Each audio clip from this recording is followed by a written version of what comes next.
150 વર્ષ પૂર્વે રચાયેલ વંદે માતરમ રાષ્ટ્રભાવના અને એકતાનું પ્રતીક બની ગયું. સ્વતંત્રતાના આંદોલનની મશાલ બની ગયું. આ માત્ર ગીત ન રહ્યું પણ સ્વાધીનતાનો મંત્ર બની ગયું. શહીદ ભગતસિંહ, સુખદેવ, રાજગુરુ જેવા અનેક મહાન વીરો વંદે માતરમના જયઘોષથી રાષ્ટ્રને ક્રાંતિ અપાવી.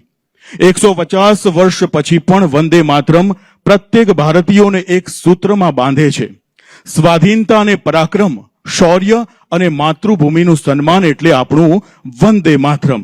તો આવો આજના પવિત્ર અવસરે માનનીય મુખ્યમંત્રીશ્રીનું તાળીઓની ગુંજ સાથે આભાર વ્યક્ત કરીએ છીએ. સાથે જ ગુજરાત વિધાનસભાના અધ્યક્ષ મહોદય શ્રીમાન શંકરભાઈ ચૌધરી સાહેબનું પણ તાળીઓની ગુંજ સાથે આભાર વ્યક્ત કરીએ છીએ. સાથે જ ગુજરાત સરકારના માનનીય મંત્રી શ્રીમાન કાંતિભાઈ અમૃતિયા સરનું પણ તાળીઓની ગુંજ સાથે આભાર વ્યક્ત કરીએ છીએ.